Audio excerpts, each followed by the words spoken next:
जय सिया राम। राम जी की अद्भुत कथा। इस कथा को सुनने से हनुमान जी प्रसन्न हो जाते हैं। कथा कुछ इस प्रकार है। अयोध्या नगरी में अश्वमेध यज्ञ के पूर्ण होने के पश्चात श्री राम ने एक बड़ी सभा का आयोजन किया। सभी राजाओं को उसमें आमंत्रित किया गया। सभा में आए नारद जी के भड़काने पर एक राजा ने भारी सभा में ऋषि विश्वामित्र को छोड़कर सभी को प्रणाम किया। ऋषि विश्वामित्र गुस्से से भर उठे और उन्होंने राम से कहा, अगर सूर्य से पहले राम ने उत्तर राजा को मृत्यु दंड नहीं दिया तो वो राम को शाप देंगे। श्राप के भयभीत होकर श्री राम ने उस राजा को सूर्यास्त से पहले मारने का प्रण ले लिया। श्री राम के प्राण की खबर पाते ही राजा भागा गया। हनुमान जी की माता अंजनी जी के पास गया और पूरी बात बताई। बिना उनसे प्राण रक्षा का वचन मांगा। माता अंजनी जी ने हनुमान जी को राजा की जान बचाने का आदेश दिया। हनुमान जी ने श्री राम जी की कसम खाकर कहा, कोई भी राजा का बाल भी बांका नहीं कर पाएगा। लेकिन जब राजा ने बताया कि श्री राम ने ही उन्हें मारने का प्रण लिया है तो हनुमान धर्म संकट में फंस गए। हनुमान ने सामने धर्म संकट खड़ा हो गया कि वो राजा के प्राण कैसे बचाएंगे। अगर राजा को मौत मिलती है तो माता का दिया हुआ वचन पूरा नहीं हो पाएगा। अगर राजा को बचाया तो श्री राम का प्रण पूरा नहीं हो पाएगा और उन्हें शाप मिलेगा। उलझन में फंसे हनुमान जी को एक युक्ति सूझी। हनुमान जी ने राजा से सरजू तट पर जाकर राम नाम जपने के लिए कहा। हनुमान जी खुद सूक्ष्म रूप में राजा के पीछे छुप गए। जब श्री राम राजा को खोजते हुए सरजू तट पर पहुँचे तो उन्होंने देखा कि राजा राम राम जप रहा है।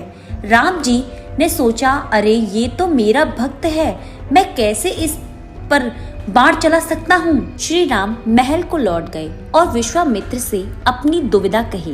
विश्वामित्र अपनी बात पर अड़े रहे और श्री राम को फिर से राजा के प्राण लेने के लिए सरजू तट पर लौटना पड़ा। सारा राज्य देख रहा था कि कैसे श्री राम दुविधा में फंसे हैं। तरफ राजा राम नाम जप रहा है और श्री राम अपने ही भक्त को मारने के लिए मजबूर हैं। सभी सोच रहे थे कि ऐसे वक्त में हनुमान को राम के साथ होना चाहिए था, लेकिन हनुमान जी ने कहा वो तो अपने ही आराध्य के विरुद्ध सूक्ष्म रूप से एक अधर्म का संचालन कर रहे थे। हनुमान जानते थे कि राम नाम जपते हुए राजा को कोई भी नहीं मार सकता, खुद मर्यादा पुरुषोत्तम राम भी नहीं। राम जी जब फिर से सरजू तट पर लौटे तो राजा को मारने के लिए शक्ति बाण निकाला, लेकिन तब तक राजा हनुमान जी के कहने पर सिया राम जपने लगा। राम जानते थे कि सिया राम जपने वाले पर शक्ति बाण असर नहीं करता। वो बेबस हो गए और महल को लौट पड़े। उधर विश्वामित्र उन्हें लौटकर देखकर शाप देने के लिए उतारू हो गए और राम को फिर से सरजू तट पर जाना पड़ा। इस बार राजा हनुमान जी के इशारों पर जय सिया राम जय जय हनुमान गा रहा था। राम ने सोचा कि मेरे नाम के साथ साथ ये राजा शक्ति और भक्ति की जय बोल रहा है, ऐसे में मेरा कोई अस्त्र इसे मार नहीं पाएगा। इस संकट को देखकर श्री राम को मूर्छा आने लगी तो अयोध्या के साधु संतों में खलबली मच गई। तब ऋषि वशिष्ठ ने ऋषि विश्वामित्र को सलाह दी कि राम को इस तरह संकट में नहीं डालना चाहिए।